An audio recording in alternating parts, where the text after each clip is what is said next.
timeouts remaining. He causes too many timeouts. That's a technical foul. Don't have a timeout. The buzzer can do so. I don't think they had a timeout. Did they have the one left? It'll be a technical foul. Welcome to No Timeouts Left. Hosted by Coach Klein and Matthew Ussery. Put the home run derby on while we're doing this. Is it on? It's starting at 6.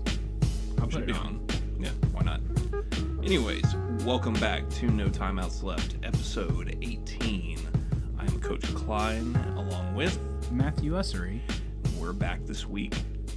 Hope you guys enjoyed last week. I had to miss the show, but it was awesome to have Nick Cannon on here and Not that Nick Cannon. not that Nick Cannon, but talk a little NBA free agency, which we'll kind of continue on that this week. Yeah, now that we have the results. Yeah, we not all the results, but we have the biggest results probably. Yeah. So we'll start off with our champs and chumps for the week, and then we'll jump into NBA free agency. So You want to get us started there, Klein, with your champs? yeah, sure. Okay. Let's go with my first champ of the week. That would be Julie Ertz, wife of Zach Ertz, but that's irrelevant this week as she was crushing it on defense for the U.S. women's national soccer team. Heard her name called downfield constantly, especially during that last game. I mean, she was killing it. So kind of brings up the question, which of the Ertz is better at their profession? Yeah, that was a good question. I'm going to go with her. Yeah. She's got gold around her neck. He's got one Super Bowl ring. She's got 2 World Cups, I believe. Yeah? And then probably some more medal around that neck. Definitely some gold cups. Definitely a power couple either way. Oh, yeah, for sure. There you go. We'll go with that. My second champ, or champs of the week, the Los Angeles Clippers for landing not only Kawhi Leonard, but Paul George as well. We'll jump into that later. Big swing for that LA team. Yeah, big time. It's going to provide an interesting outcome for the future of that team. There's no question about that. Third champ is Jorge Masvidal. He defeated Ben Askren via technical knockout in 4 seconds. Via destruction. Via destruction, absolutely, with a running, flying knee, and that was it. I mean, that was literally the fight. That's it. I like that kind of move. Just, he went all in on it, saw something obviously beforehand, and worked perfectly. Yeah, pretty much. I mean, there was nothing that went wrong for him in that. It's not always going to work, and I believe he's attempted it before. And has he? Not been successful with it, but that time he didn't miss. Yeah. Best clip of the week, Easily. Number 4 champ is Coco Gauff, 15-year-old phenomenon in tennis, defeats Queen. Polona Herzog of Slovenia and Venus Williams in Wimbledon. I mean, those are 2 huge wins, especially for a 15-year-old. She's crushing. Yeah, in the second win, she was down 5-2 in the second set, lost the first set. And at 15 years old, I'm planning my dinner at that point. Like, I'm just looking forward to what I have to do for school summer reading. Not, I'm about to come back against this grown-ass woman and go to the quarterfinals of Wimbledon. Yeah. Like, that was one of the most impressive things I've ever watched. Can't wait to see her compete more.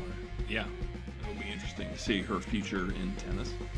Of course, going back to the U.S. women's national soccer team, they won the World Cup final, hopefully furthering their pursuit for equal pay. The numbers speak for themselves. You look at the titles, the World Cup wins, and I guess second and third placements in past years. Yeah, they've got 2 World Cup wins back to back. First women's team to ever do that. Men's have only done it twice, and I believe both times was Germany. Right. You've got they've won more Gold Cups than the men's team. Yep. The women, and it's also merchandising is selling, which a lot of people like. Well, do they make the revenue? And they are beginning to make the revenue. Yeah, you can't ignore that. The number 1 selling jersey in all of Nike for this year so far is the women's soccer jersey. You can't ignore that. Now, granted, that might change when LeBron's new number comes out for another Nike product, as well as, but it still doesn't take away from the fact they produce on the field, and the fan base is extremely loyal and passionate. They can sell tickets anywhere. That's for sure. My final champs are the Nashville Predators for finally trading a PK Subban, getting him out of here. I mean, he's a great guy off the ice, but on the ice, he's too much of a head case for my taste. And He's still a great guy on the ice. I'm glad to see him move on. You know, Also part of the power couple. this is true. So good luck to him, but hope the Predators made a good choice here. I think they did. And we'll see from there. You got any champs, Matt?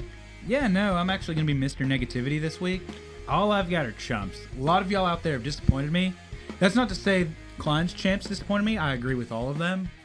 But we're going to start out with one of my first chumps of the week, and it's going to be RJ Barrett. And he's been struggling in NBA Summer League. Now, granted, that doesn't mean you're going to struggle in your NBA career. I was very vocal last year when Trae Young was awful because it was part of the Luka Doncic trade. So it was just getting to laugh at how bad he was during Summer League. But Barrett, right now, through 2 games, he's 7 of 33 from the field. That right there tells you that ain't good. I can't do that math in my head, but it's less than 30%. It's probably less than 20%. Someone at math can do that. And he has 10 turnovers versus only 2 assists. But he has played a nice 69 minutes so far. So that's my first chump of the week. RJ, he's got to get his game together. The New York media will crush him if not. Yeah. And then we're gonna stay in basketball going into my second chump, and this is probably my biggest chump of the week. And it's Ari Abraham. I don't know. Do you know that name, Klein? You might not have paid attention to this. Ari Abraham? Yeah, I think that's his last name. I really didn't care too much to pay attention, but he's this Lakers insider, and I put insider in quotes, who all through free agency was very adamant not only Kawhi was going to the Lakers, but that the Clippers were out of it days before a decision was made. A lot of people questioned that he had any sources. He got caught stealing content multiple times and would delete tweets. And then this is a kid, he's 22 years old, graduated from USC. He's still a kid just because of the way he acts. It's not just he was like adamantly wrong. He's mocking Woj, who's the best person in the business, and Ramona Shelburne, another elite person in the basketball journalist world, just mocking their credibility like they've done nothing to earn it. And then when anytime he's been proven wrong or anything, he just cowardly deletes his tweets and he literally stayed off Twitter for a day, and then in the middle of the night posted like a YouTube video to all his haters, just completely oblivious to just like learning to own the moment. I saw people all the way up to Scott Van Pelt like commenting on his tweet saying, "This ain't it, Chief." Just you had an opportunity to like show some integrity, and just nothing from the kid. You had one job. I'm glad you brought this up. I actually did see a slight snippet of this. Okay. But you just gave me another chunk to add to my list when I Okay. Do you want to say that, or you no, want no, no. Okay. Yeah, let's go ahead. Just this Yeah, one. go ahead real and quick. give it to us. Oh man, now I'm struggling to remember his name. I don't really even want to remember his name, 'cause this guy is such a jackass. Surely most people have seen this clip by now. The girl that licked Mo ice cream? Dean. No. Mo Dean for bothering John Cena while he was minding his own business and filming him throughout the entire time while he's in a store, and then having the balls to ask him some advice while he's been sitting there just filming him in a store like a creep. Yeah. And when John Cena very calmly, politely, respectfully just tells him to not quote unquote, but for layman's terms, he tells him to fuck off. Yeah. The dude is completely self-unaware and just acts like a total jackass and be like, "Oh, I'm being respectful. And John's just like, "No, you're recording me while I'm living my personal life in a store right now. So just go elsewhere." Like, the guy was all up in his business, and I'm so against that. And I hate that. We're a few months removed from the guys that were following Conor McGregor all night, like trying to video him at a club. And Conor wasn't respectful and finally lost it, rightfully so. And not everybody's going to be that patient. Yeah, no, like, it's ridiculous. This Modine guy is trash. Do not go to his YouTube profile, please. You just plugged it. Delete that. Just bleep it out. Just bleep it out and post that. Okay, back to my next chump, which kind of plays into one of our champs. It's the U.S. men's soccer team for coming up short last night in the Gold Cup, losing 1-0 to their biggest rival, Mexico. And Mexico was favored to win the match, but it's just another reminder that the men's soccer in the U.S. isn't what the women's team is. And there's obviously the inequality in pay and everything, and it's just the men get these opportunities where they can perform and at least show they deserve to be paid what they're paid, and they just continuously fall short of the moment. So that's why they're one of my chums. And then my next one, who's actually was supposed to be in the home run derby tonight, is Christian Yelich. For having a back injury and thinking he needs to rest to be safe for the Dodgers season. And he's deriving us of some of the best possible content we could have got. Because I don't know if you were aware of the Pardon My Take bet they had with Christian, but it was about a year ago, Big Cat and PFT Commentator went on their show and said if Yelich ever wins the home run derby, they'll eat each other's asses. And they obviously played it up with Yelich during interviews and everything, and we would have at least got the just hilariousness of getting to watch it if he hadn't gotten injured. So it's heartbreaking to see that. They had him on their show again today, obviously playing up, and they made another side bet. But it's one of those moments that it brings the more casual person that's not a baseball fan in just because of the comedy content. So it's heartbreaking to miss out on that. Yeah. Then my next one, I've got a lot of negativity this week, a lot of chumps. Apparently. Is the Dallas Mavericks. They're the team I think that needed to make a move, probably not the most in free agency, but really need to make a splash. They made the Porzingis trade. Doncic's right now still on his rookie deal. They had to pay Porzingis this offseason, so their money's about to be tied up. Had about $31 million in cap space to start, and they seem to be the team that thought free agency was going to move slowly, and just got caught with their hands in their pockets. I don't know how to describe it. Everything started going against their way. One of the big free agents they were targeting was Danny Green, who they kind of had to wait because he wasn't going to make his decision until Kawhi made his, and then it ended up being the Lakers. So they've gotten a couple decent pieces, but like DeLon Wright. But it's upsetting to see a team that really needed to make a big splash this offseason and kind of they just sat there and like the moment passed them by, and now barring a big trade, which they are still a team that has enough cap space they can be involved in a three-way trade.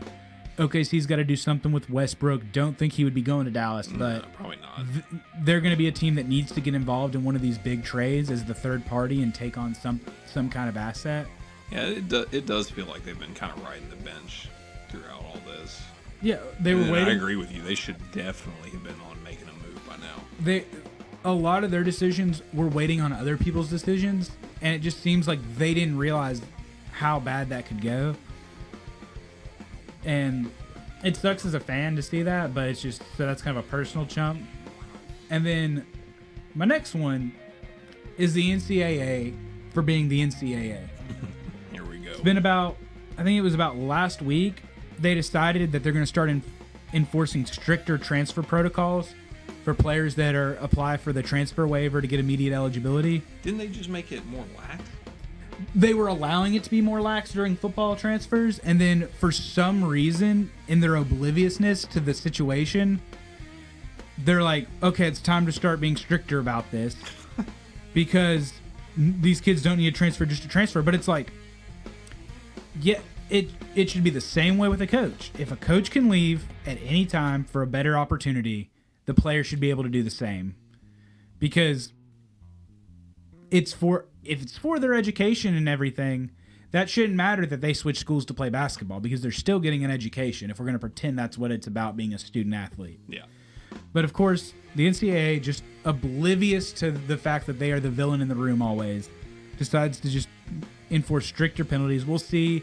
We've got at least one big transfer going to Alabama, a 5-star point guard transfer from Villanova. Blanking on his name right now. I believe it's Quinterly. And he was applying for one of those hardship waivers because he was originally an Arizona basketball recruit. He committed there. Then the FBI investigation came out. So he's like, okay, I'm not going to go there. I'm going to go to Villanova. It was his second choice. Obviously, it wasn't a fit. And then he's wanting to go to Alabama, and he's using he only ended up at Villanova because of the Arizona situation is going to be what he uses as his reasoning in his waiver. So we'll see how that goes. But it's upsetting to see the NCAA do this when the majority of people believe that the players shouldn't have to sit out a year because the coaches don't have to do that. Right. Well, leave it to the NCAA to go against the grain of what everyone wants. Yeah, it's like Rob Manfred dragging his feet about putting up more netting for safety when everyone's like, yeah, this should probably be safer for children. Yeah, like right now. Anyways, you got another? My last one, real quick one. It's all of us, and it's just because R.I.P. the hefty lefty. We lost Jared Lorenzen this past week. He was battling multiple health issues and unfortunately passed away in the hospital.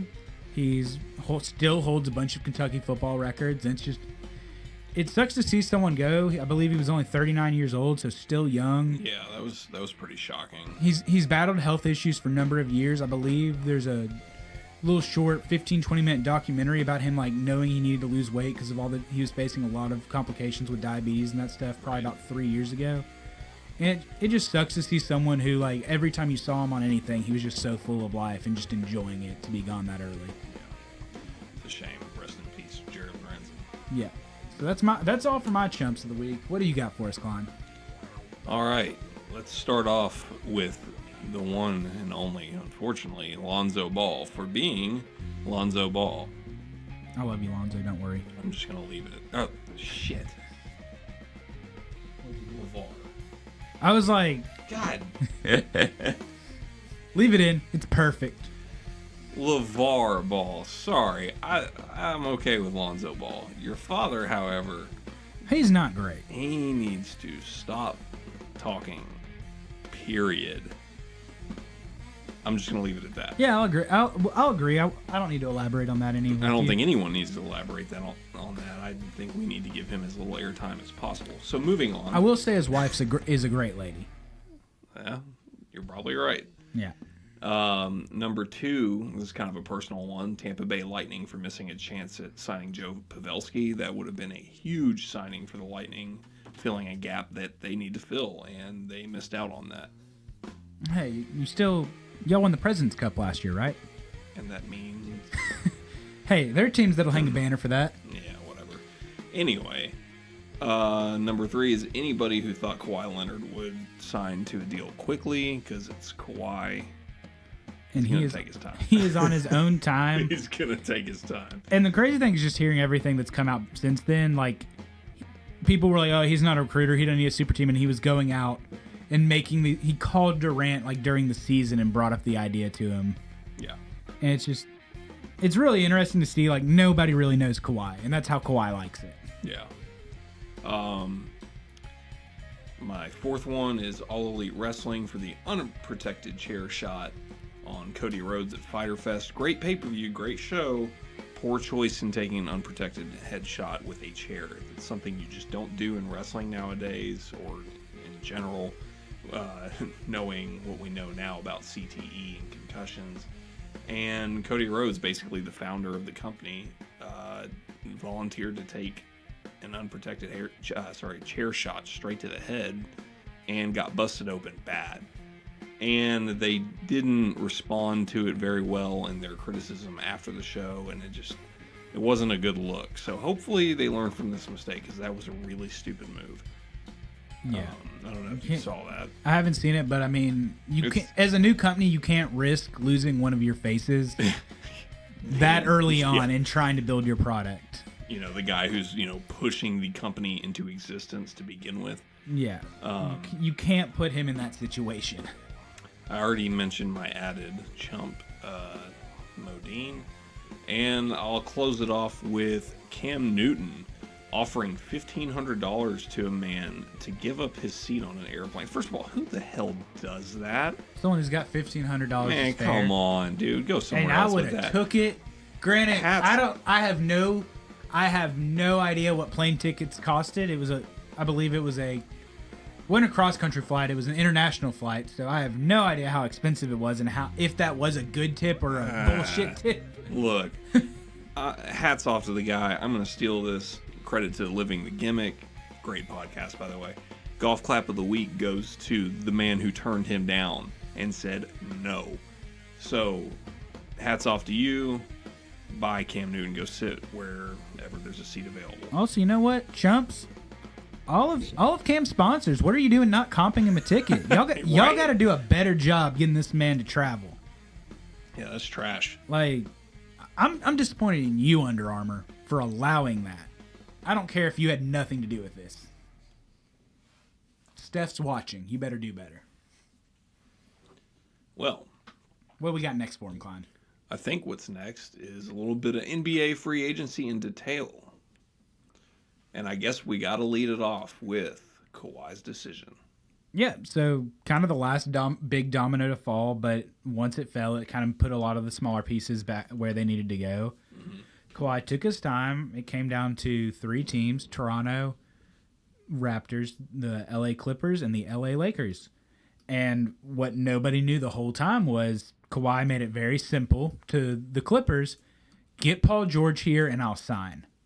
He put the ball in their court, told them exactly what they needed to do, and that spurned one of the just best kept trades, really, because no idea how long negotiations were going on. And then out of nowhere, Woj just drops the bomb middle of the night for those of us on the East Coast Central Time Zone, just waking up to see like, oh, hey. Complete chaos. Paul George got traded to Clippers. Kawhi signed with the Clippers. What's going to happen with Westbrook? Which is going to be the next big domino to fall. But so Kawhi ends up going to the Clippers. Lakers, as a result, go and sign Boogie Cousins to a really great contract, just $3.5 million 1-year deal. Let the guy get another year, hopefully healthy. He's paired with Anthony Davis again, paired with Rondo again. We've basically got the New Orleans Pelicans of 2017 with LeBron now in LA. Toronto, they're okay. They've got a lot of talent still on that roster. They've actually got a great young core with Siakam, Van Vliet, Powell, and I can't remember his name. OG last name's gibberish. But they've got a great young core. They've still got good veterans in Gasol and Lowry. So they've got options for what they want to do this coming season. You could trade the vets for assets. You can try to compete and win the East again. You have anything to add at this moment, or you want to just let me keep going? No, I can keep going. Yeah, I was just going to let you go for a minute. I think it's very interesting how he pulled Paul George into this. One thing that was brought up to me in a conversation outside of here was they're both power forwards. So how do you make that work? Well, they played the 3 and the 4. Right. They can both move around. Obviously, in small ball lineups, they were more of a 4, but they both have been. When they were younger, they were the 3, similar to what LeBron's done in his career. Right. So I think they'll play together fine. It's the scariest thing is the fact that the Clippers during all this re-signed Pat Beverly, so that defense is just going to be absolute lockdown with Beverly. You've got Beverly, Leonard, and George guarding your point guard and your wings. You've got a lot of young talent still on that team that's going to keep competing in Montrezl Harrell. They have Lou Williams, 6th man of the year for life, still coming off the bench to get you 20 more points. The Clippers were able to do all this, and they traded a king's ransom worth of first-round picks, but first-round picks are only as good as the GM using them. And they unloaded Gallinari's contract, which only had a year left on it, and they've been trying to unload that because he's had a history of injuries. When he plays, he's great, top 30 player when healthy, but he's not healthy that often. That's the problem. Right. So the Clippers are in great shape.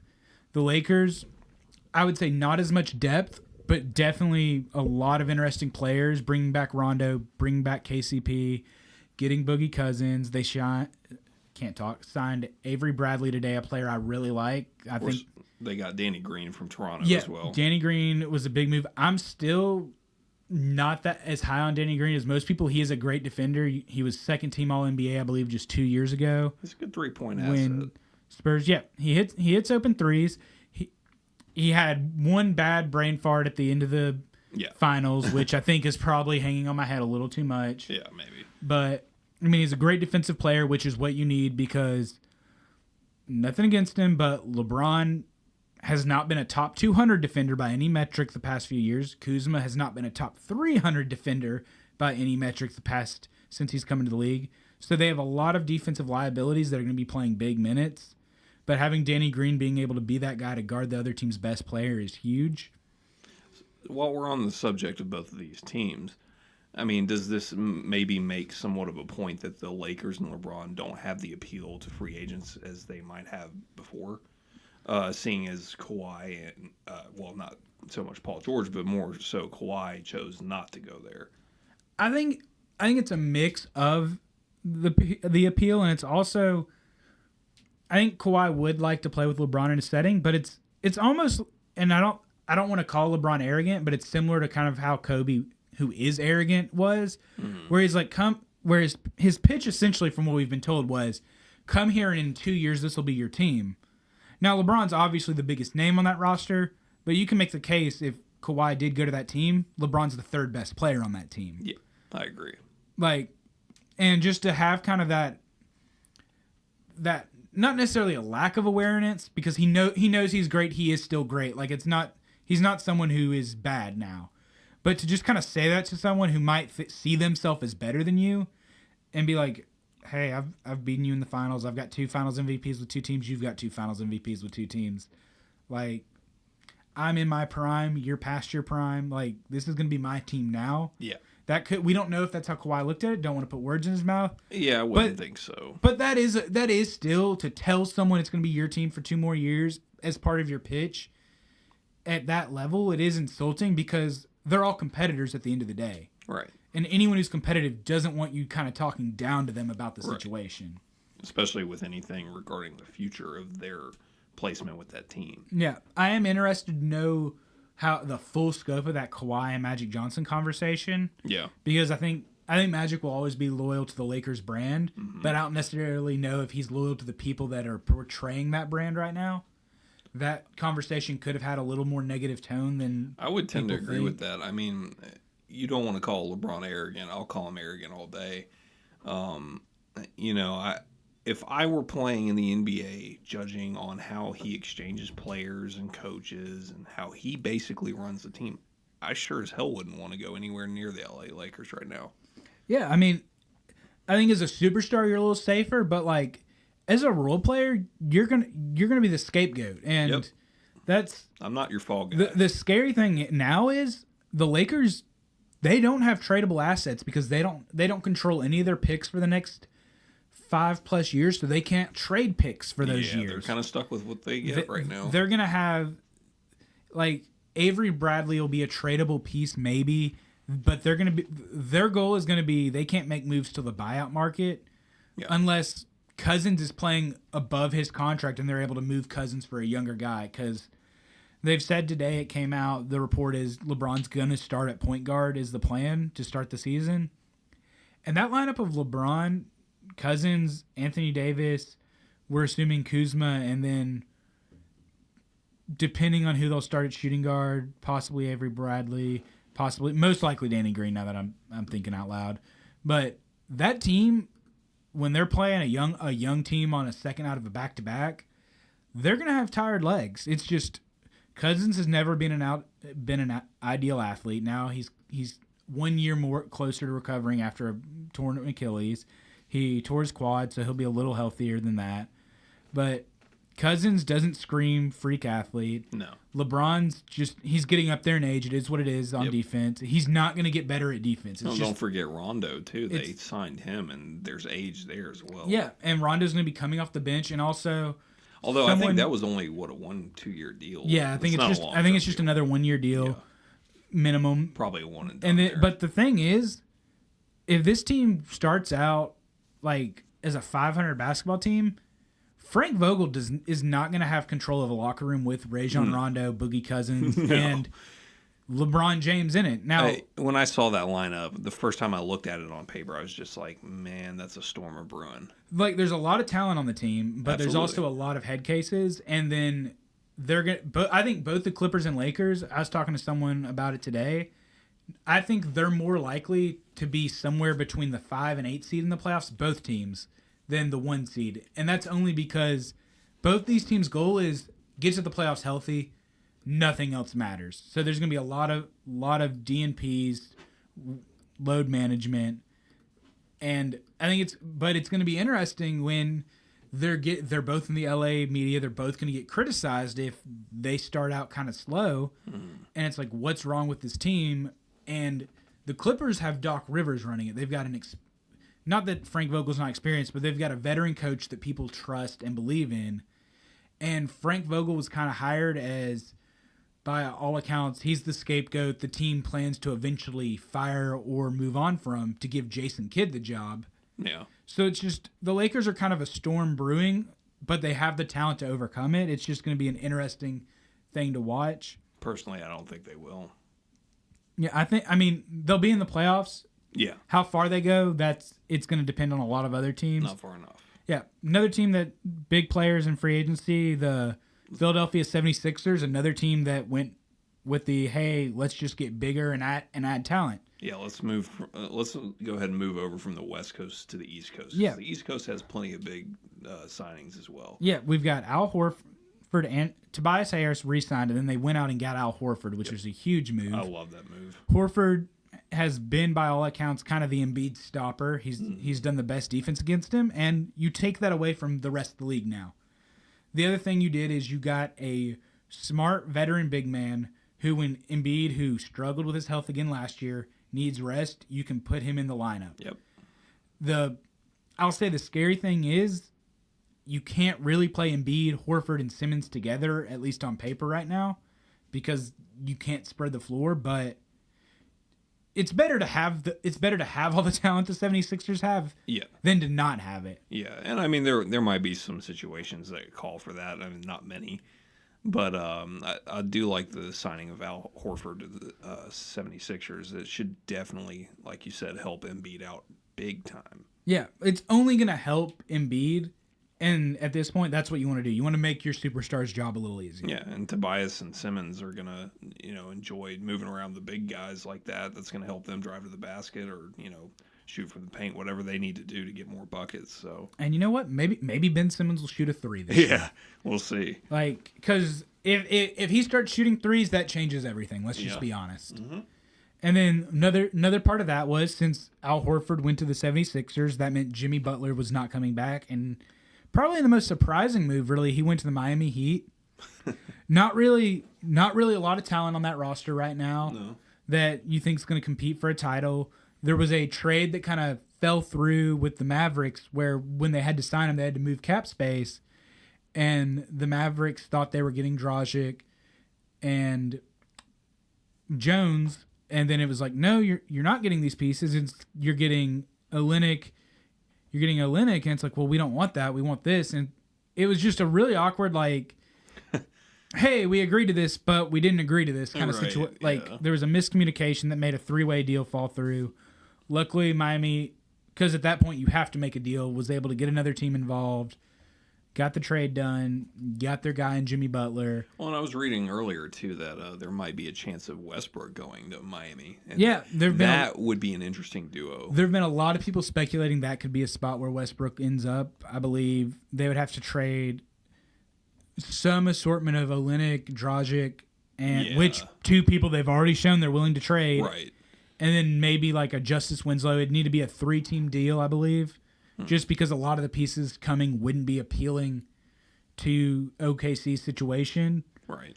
And then also you need picks going to OKC, which Miami doesn't have a control of a lot of their picks moving forward. But another thing Miami did was they traded Hassan Whiteside to Portland Trailblazers, who's a team I really like. That's right. They moved him. They brought in Myers Leonard, and who else was part of that trade? It was Myers Leonard and one other piece. I don't remember. But they got Whiteside, who had been a head case for the team for a while, out, and he gets kind of a fresh start.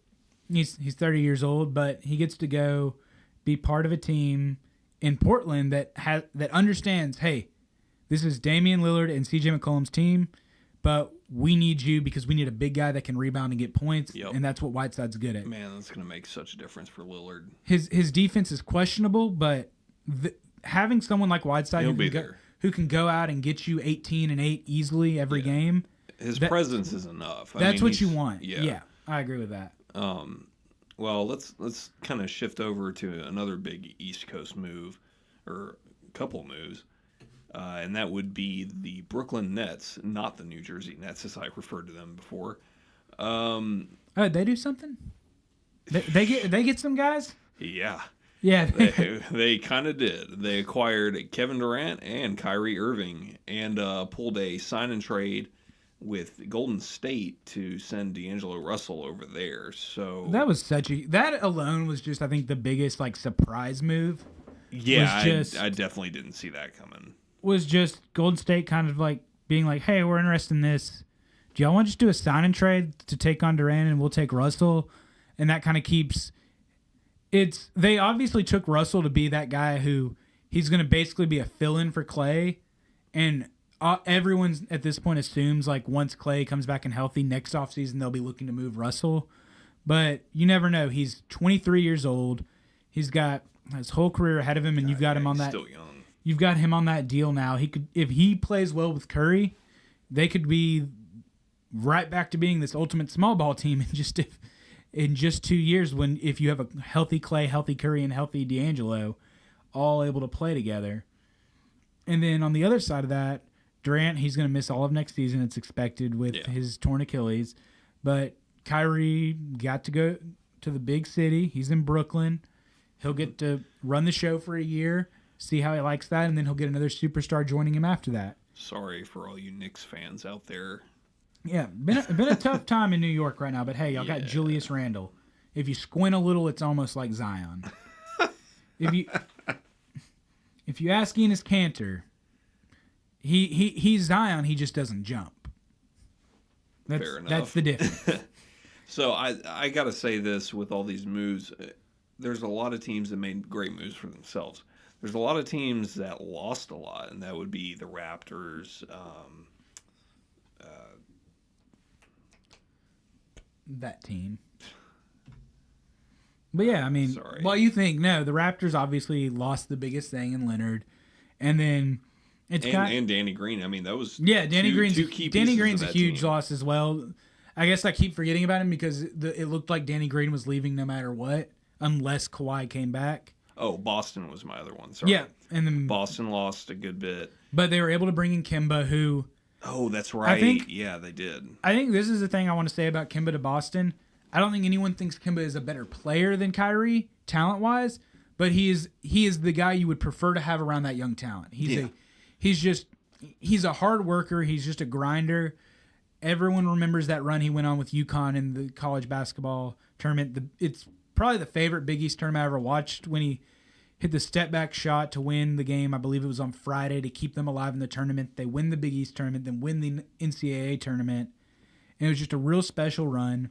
Yeah. He's kind of been hidden from the national spotlight in Charlotte. He'll do well there. He had a great start to last season, and he's really had no talent around him. Yeah. And now he's going to have a lot of talent with Enes Kanter, with Jaylen Brown, with Jason Tatum, who should take a step forward now without Kyrie. That's going to be the expectation for him. That would be cool to see.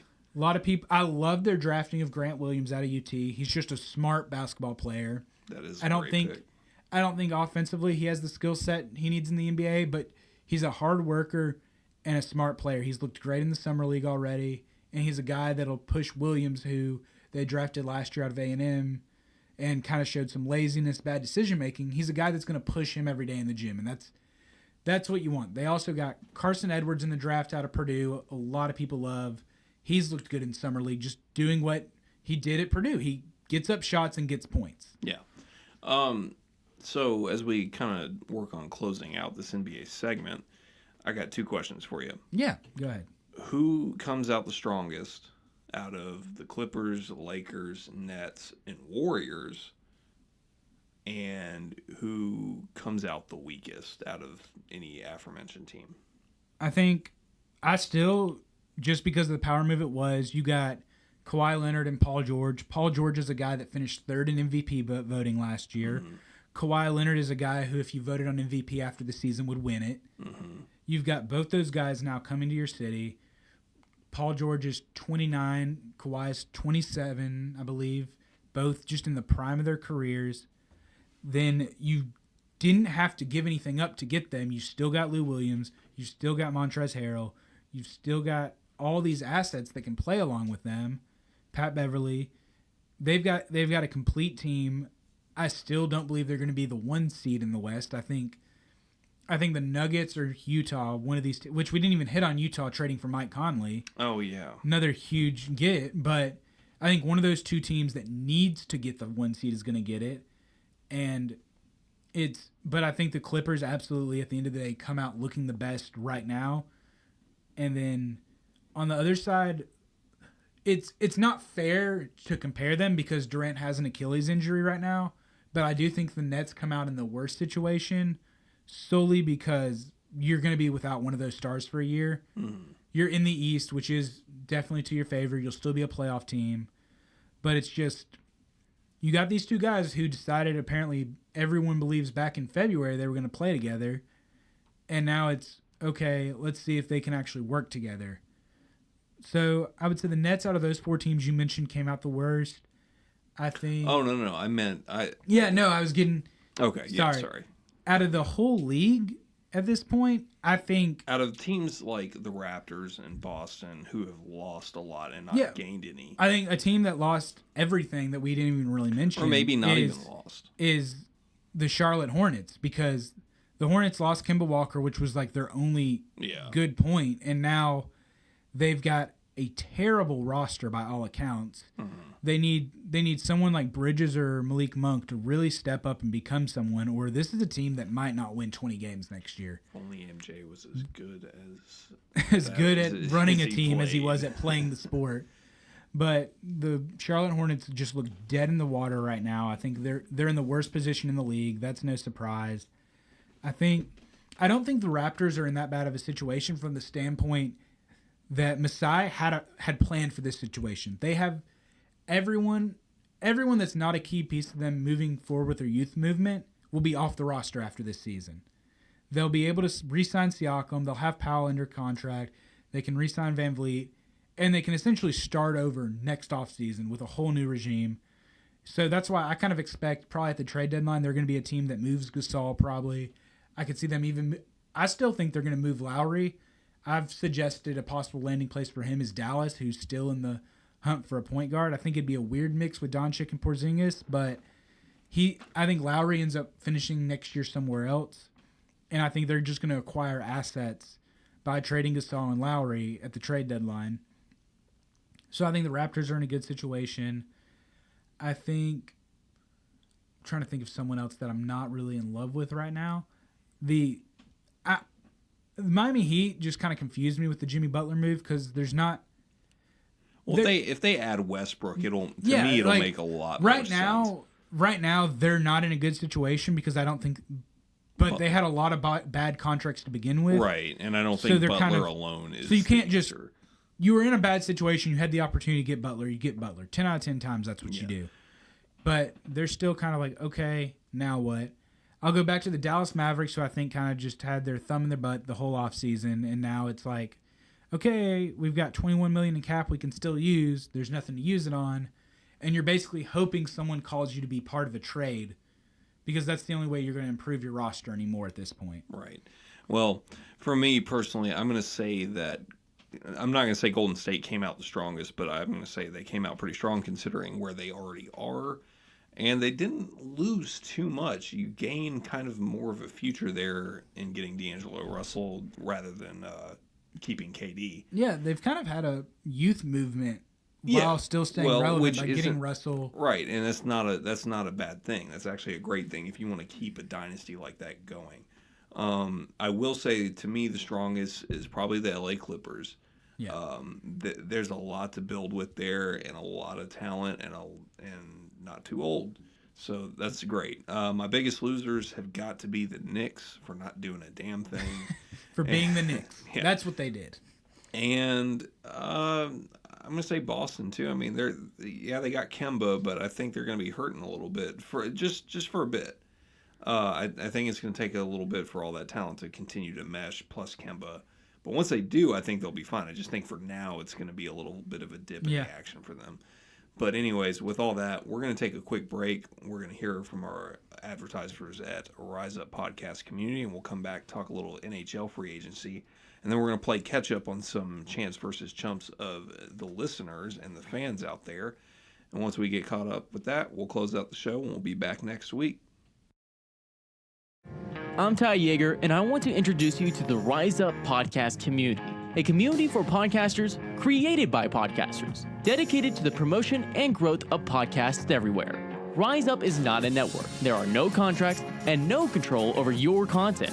Just a vessel for you to spread the word of your work and connect with fellow podcasters to collaborate, create, and promote. And guess what? It doesn't cost you a single cent to join the community.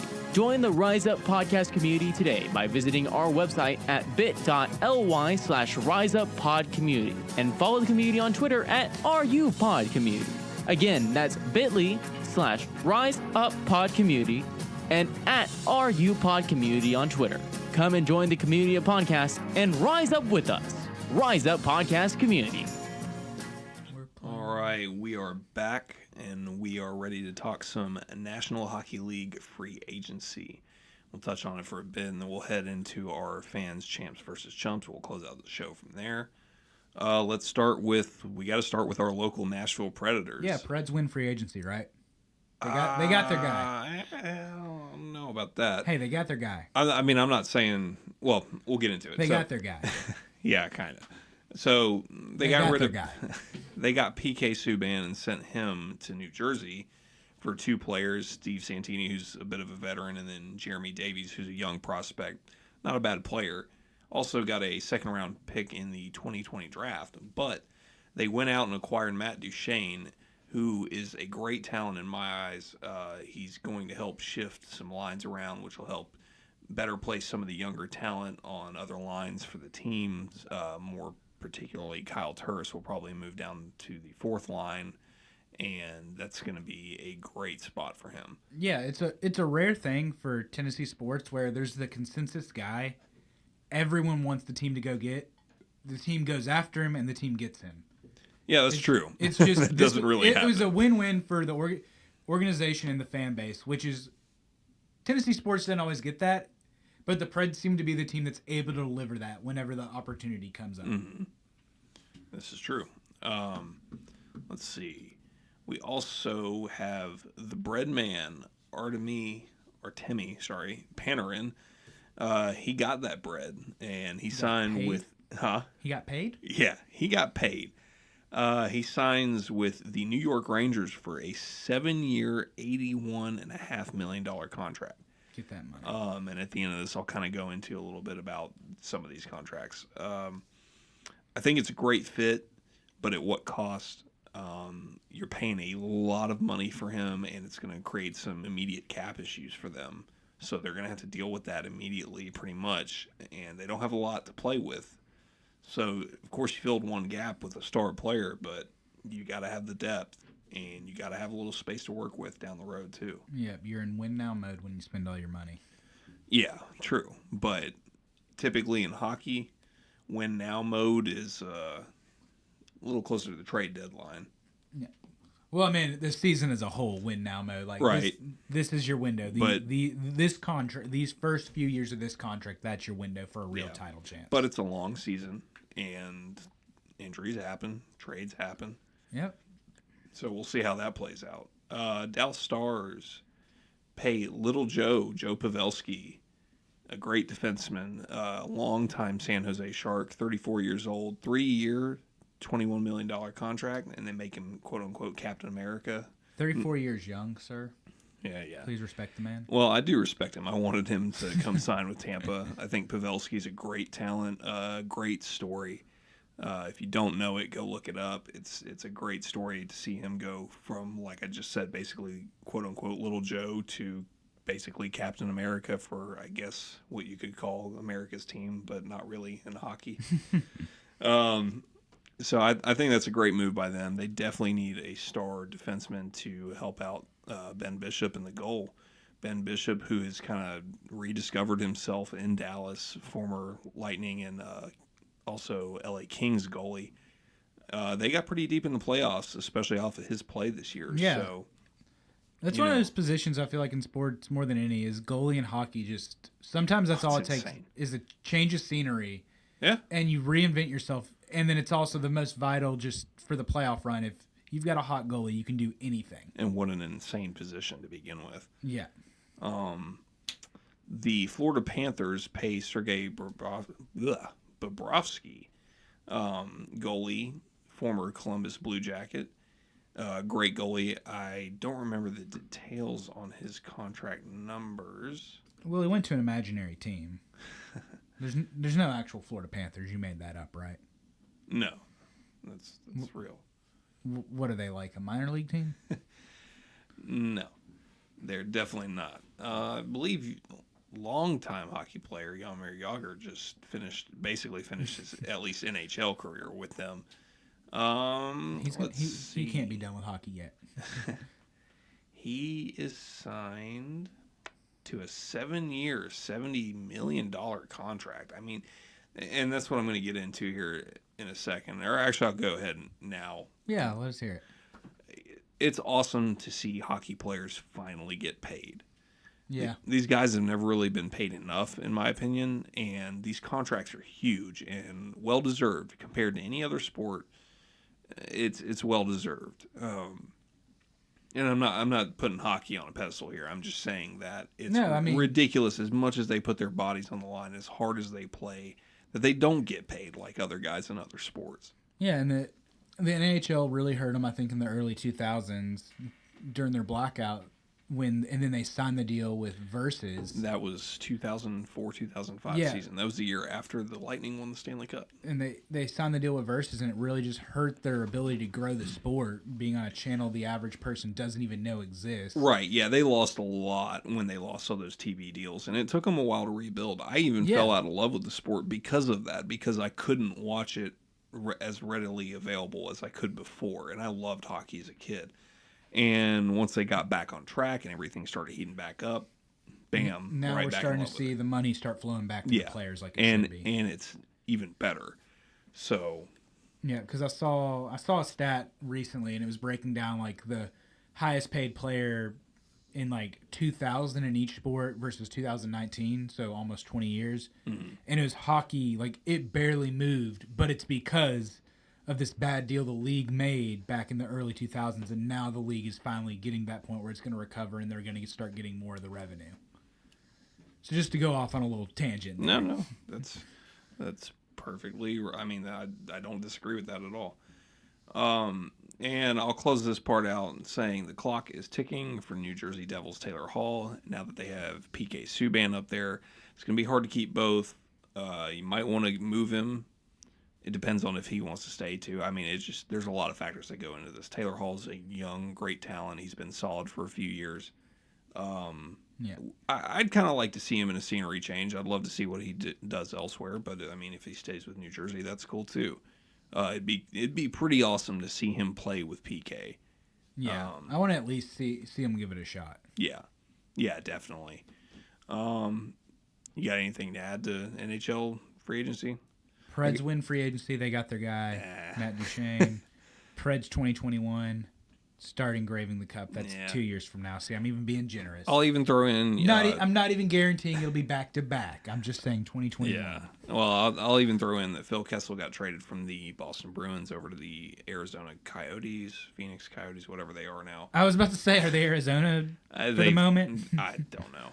I know Tampa Bay Lightning's made some moves. They got Witowski back. They got Shane, and I forgot who the goalie was that they signed. But decent, depth moves, nothing huge. Like I said, as a fan, I was really hoping for Pavelski, but it didn't work out.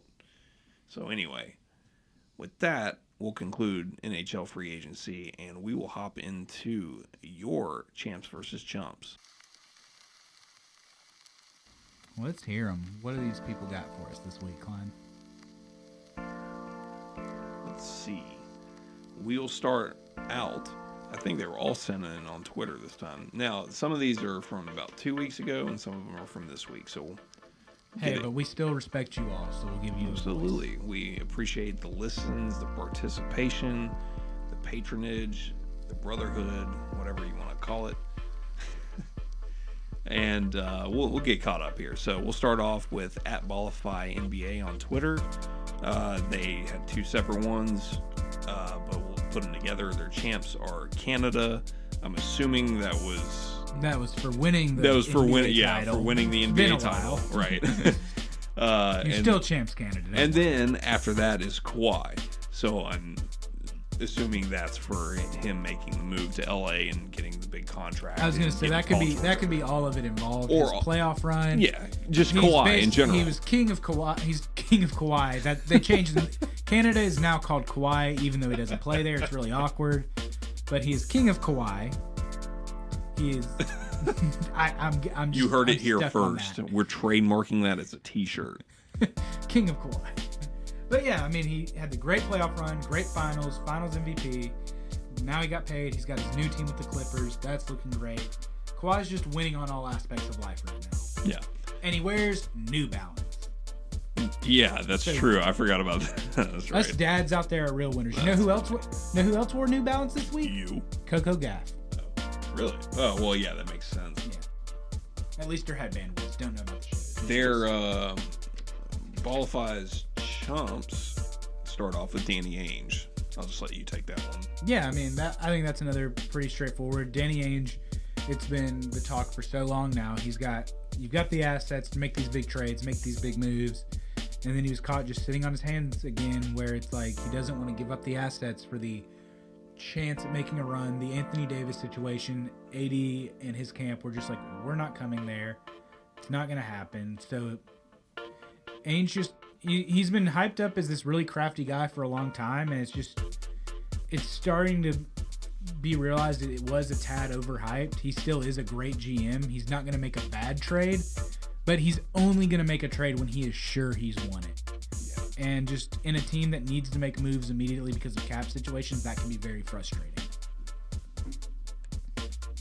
Their next chump was all of us. I'll update this a little bit. They said all of us while we are waiting on Kawhi's decision, but obviously now it's all of us while we awaited Kawhi's decision. I think we were all champs during that. I had a lot of fun. I enjoyed it. I got to watch a helicopter chase of them following his SUVs on Canadian TV. I believe, can't remember what news station up there it was. It wasn't TSN, I don't think. But I mean, that was a really fun saga. I'm glad it lasted as long as it did. Yeah, me too. Our next chumps come from @TimesKewPod on Twitter. Champs, the Lakers. And I'm going to say that is because... I'm going to assume the Anthony Davis trade had just recently happened at that time. Yeah. So they got their second big piece. And I mean, they're still trying. They've had a good offseason. Like you've mentioned, they got Danny Green, re-signed Rondo, brought in Boogie Cousins on a very favorable deal. Got Avery Bradley today. Like, it's not like the Lakers aren't hurting. They're not going to be. They're going to be a playoff team. They're going to be in the hunt all year, and we're all going to get to see it because when the schedule comes out, they're probably going to have, I would say, 20 plus, maybe even 30 plus nationally televised games. Yeah. Can't wait. I really hope they do Lakers Clippers on Christmas this year. And I hope they have the balls to do it at Clippers. That would be awesome. Yeah, and I've got to say, they definitely already look better than they did last year. Yeah, I'm just going to say that flat out. They're chumps, the NBA for making kids wear the wrong hats on draft night. Yeah, you said something about this the other day. Yeah, it's just... It doesn't make sense to wait until July 6th of the official day where these trades can go through. Where they need to change the policy because it just looks weird. Like, we all at home know they're not going to that team. Right. They know they're not going to that team. So it's just bad for business because all it can do is it can create a false narrative to the person who's, at the gym working out watching the draft casually. You're seeing Jarrett Culver putting on a hat that's not the Minnesota Timberwolves, and you're like, oh, that's where he's going. And it's like, no, he actually got traded to the Minnesota Timberwolves. It's just the trade hasn't finalized yet, so he has to wear that hat. And his whole draft moment's kind of weird, even though he knows what he knows. He still has to do that. Like, the NBA, hopefully that'll be one of these things they can fix within a year. Adam Silver, I think, is the best commissioner in the sense of like, hey, when we need to fix something, we're gonna fix it. Yeah. So I do expect there to be a change. It's just kind of why hasn't it already happened? Yep. I have nothing to add to that. That was pretty much nail on the head. Yeah. Next one is at the real Waweezy on Twitter. That would What be a loser. Alex Wawa. All he had was a champ, and man, it's a disappointing one in my eyes. LeVar Balls. Just no. Yeah. Okay, who we got next? I'll finish it. I'll give him the credit for, No. for at least He trying. gets no credit. We are all dumber now because of you. May God have mercy on your souls. Okay, well, since you said that, I can't read the rest of it. Our next one is at Palmer Sidlowski on Twitter. His sole champs for the week are the Memphis Grizzlies front office, and that's something we didn't really talk about. No, we didn't, and he's absolutely right. They've been doing Good moves. They've done a great job of. It's not just they've gotten young quality players to play. They've beefed up the depth. They moved Conley. They've got depth. They've got assets not just in picks they have, but they've got Iguodala, who at some point they're going to be able to trade because he's a veteran that teams will want. You don't have to buy him out.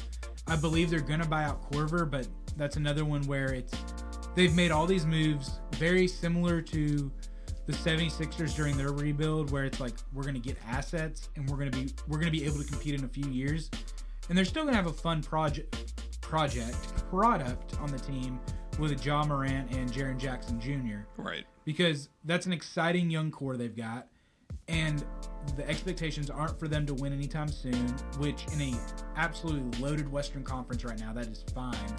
They're in the best position kind of to sit back. They're going to lose a lot of games, get a lot of experience, and they're going to take all these assets they've got and accumulate them and turn them into wins down the road. They're a team that's probably about 3 years away, but they have a clear goal. They have a clear plan, and if you're a Memphis Grizzlies fan, that's an exciting thing. Yep. What you got else for us? Just got one more, and that is from at CharWars88 on Twitter. Chance, literally anyone being signed in NBA free agency, these deals are quote-unquote stupidly massive. Yeah, the NBA obviously has the fewest amount of players on a roster, which means more revenue to fewer players. So you get players like can't talk Danny Green, who got $15 million a year to be just an NBA starter. Like, he's a good player, but not someone amazing. Kawhi. He's not going to go out and score 40 points ever, and he's getting $50 million a year, which we just named some great NHL players that are making just south of that. Granted, they're on 7-year deals, but still, the revenue in the NBA is just ridiculous because it's spread around on fewer players. You've got people who, I think I saw the stat, Damian Lillard, he just signed his new Supermax. The last year of that, he will be making, I believe, $54 million for one season of basketball. And it's good for him. Get your money while you can, because there's nothing guaranteed in life. Absolutely get that money. Yep. But it's incredible what some of these NBA players are able to get. Yeah. I've got to agree. So kids, and message to the kids, sorry to cut you off there, but kids, get out there and grow to be 6'5" plus. Do whatever you've got to do to be at least 6'5". That's being generous. Probably need to be 6'8". If you can be 7 feet tall, just practice running. You don't have to practice the game of basketball. Just show people you can be 7 feet and athletic, and you'll get on an NBA run. One or the other. Yeah, just jump and run. You don't ever have to pick up a basketball. Just be 7 feet and be athletic. You will get a chance. You could be slow as dirt. As long as you can jump and be in the right place, then you're signed. Anyways, we appreciate all the fans sent in Champs versus Chumps over the last 2 weeks. Sorry we had to play catch up, but we'll do better. We'll do better in the future. Don't forget to come check us out at No Timeouts Left 1 on Instagram and Twitter. You can find me at Coach Klein 90 on Twitter. You can find Matt at MCU420. And I'd also like to add one thing before you wrap up the show. I would like to congratulate Ronald Acuna for winning the home run derby tonight. Hasn't happened yet, but it's going to. Dude, I just want to go ahead. It's going to break my heart. He's going to beat Jock Peterson, who should win it. He's an all-time fan of mine. Great guy. Had a great interview on the Russillo and Cannell show back in the day where he was stoned out of his mind. But Ronald Acuna, your 2019 home run derby champ. Book it. Okay, go ahead, Colin. And also, we'd like to thank Nick Cannon, not that Nick Cannon, for coming on the show. Cannon. Last week. Look forward to having him on again sometime. We'll give him a call. And we'll see you guys next week. Y'all have a great week.